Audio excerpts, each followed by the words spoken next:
In the dead of night, inside one of America's most prestigious research buildings, a loud boom shattered the silence, yet no one was hurt. Why would someone strike a world-renowned medical school with an explosion? And what did they hope to prove? It was just after 2 a.m. on November 1st, 2025. The campus of Harvard Medical School in Boston lay quiet. Then a fire alarm rang in the fourth-floor hallway of the Goldenson building. Security lights flickered. A staff member looked up and saw two figures running, faces covered, jackets dark. Minutes earlier, something inside a research laboratory had detonated. The Goldenson building houses high-level neurobiology labs, offices, and research equipment worth millions. The explosion caused no injuries and little structural damage, yet its echo rippled far beyond that hallway. Was this a prank, a protest, or something far more dangerous? That morning, the university issued a calm statement. The building would reopen, but the investigation was very active. No one was injured, no devices remained, but law enforcement treated it as a potential act of sabotage. Even a small blast on a top-tier campus raises fear of sabotage, of domestic terrorism, of vulnerabilities in places once thought safe. From the first alarm to the arrests of two young men, one question grew louder. Who really set the device, and why? The campus police sealed the lab. Investigators found scorch marks on the tile and fragments of a metallic container.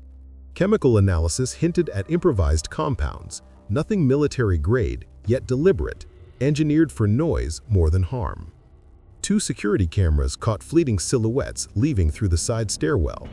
One wore a dark hoodie, the other a denim jacket with a torn sleeve. Neither looked back. Detectives scoured university logs, tracing access cards used near the scene that night. Only 4 belonged to staff, and one had been reported stolen earlier that week. Within 48 hours, police identified 2 persons of interest. Nathan Cole, 24, a recent engineering graduate with a minor in chemistry, and Eric Santos, 23, a freelance digital artist and former Harvard Extension student. Nathan was brilliant, meticulous, restless. Eric, creative and outspoken, often clashed with authority online. Together, they were an unlikely duo bound by one obsession: visibility. Detectives found residue of the same chemicals from the lab in Nathan's apartment. In Eric's laptop, messages referencing a loud project and a statement that won't hurt anyone, but will be remembered. They were arrested quietly at a Cambridge cafe 3 days later. Questioned separately, Nathan spoke first. He admitted building a small sound experiment, insisting it was non-lethal. He called it a signal, something meant to draw attention to underfunded innovation. Eric denied involvement, claiming he thought Nathan was joking. But his digital fingerprints told another story. Search histories on ignition circuits, pressure timers, and chemical mixing ratios. By the 5th hour of interrogation, Eric confessed to helping design the casing, though still insisting they meant no harm. The U.S. Attorney's Office charged them with possession of explosive materials and reckless endangerment. Not terrorism, not assault, yet serious enough to carry years behind bars. Boston's media called it the Harvard Blast. Talk shows debated motive. Were they pranksters, revolutionaries, or lost minds chasing fame? Harvard fortified its labs overnight. Security doubled. Classes resumed under watchful eyes, and a quiet fear lingered that intellect itself could turn volatile. Boston, February 2026. The courtroom overflowed. Students, professors, and journalists filled every bench, eager for answers. The prosecution opened with precision. They said this was a deliberate act, an attempt to intimidate an institution of science. They played the footage, the two walking near the building minutes before the blast. A backpack left by a door, a flash. Chemical tests matched residue on Nathan's gloves to fragments from the device.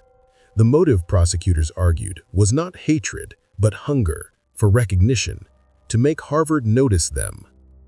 The defense called it an accident born of curiosity. No manifesto, no threats, no casualties. Nathan and Eric were ambitious but misguided, young men blinded by frustration. They had built a device meant to startle, not to destroy. Yet questions persisted. Why the masks? Why the flight? Why the silence after the explosion? The courtroom trembled under the weight of those unanswered whys. A janitor recalled hearing metal clinks and hushed voices near midnight. A security officer described two figures sprinting down the stairwell. Then a neuroscience student took the stand. She had once worked beside Nathan and remembered his words. "If I can't get Harvard to notice my research, maybe I'll make them remember me another way." The jury shifted uneasily. The line hung in the air like smoke. Outside, the world divided. Some called the pair victims of pressure, a tragic reflection of academia's obsession with achievement. Others saw them as dangerous opportunists attacking knowledge itself. Online forums dissected every rumor. Students launched #SafetyAndScience, demanding stricter lab policies. Conspiracy channels spread wilder claims, cover-ups, funding feuds, staged publicity. But beneath the noise, one truth echoed. The line between ambition and desperation had blurred. Was the blast linked to a rejected research grant? Had Nathan's proposal been overshadowed by another team? Or was Eric's cryptic online art filled with phrases like "creation through destruction" the real motive? Detectives never found a clear answer. The device was crafted too carefully to be random, too restrained to be murderous. It seemed designed to speak, not to kill. So what was it trying to say? March 3, 2026, the verdict day. Nathan Cole, guilty of possessing explosive materials and reckless endangerment. Eric Santos, guilty of aiding and obstruction. No one applauded, no one wept, only the low hum of whispers and the sound of futures collapsing quietly inside two young men.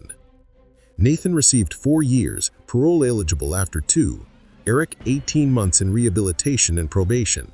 The judge called it a cautionary tale of intelligence without wisdom. Harvard overhauled its security systems, ID scanners, biometric locks, and 24-hour monitoring. The Goldenson building reopened, brighter and quieter than before, but a trace of unease clung to its halls. Life moved on. Students returned. The media drifted to new stories. Nathan began writing letters from prison, apologies mixed with reflections. One line would later surface online. "I wanted to make something that couldn't be ignored. I just didn't think it would be this." Eric resurfaced months later on social media, posting a single drawing, a cracked glass beaker reflecting a candle flame. No caption. The Harvard explosion was small, measured in decibels, not in casualties, but its meaning reached deep. It forced a question on every campus. What happens when brilliance meets loneliness? When ambition turns to resentment? In a world chasing recognition, silence can feel like erasure. For some, that silence becomes unbearable. Harvard healed, at least on the surface. New research filled the labs, fresh paint covered the scars. Yet somewhere in the night, the echo of that blast still whispers. It wasn't about chemicals, it was about human chemistry, pride, frustration, and the need to matter. Every institution has its ghosts, and every ghost begins with someone who simply wanted to be seen. If ambition can build miracles, can it also make monsters?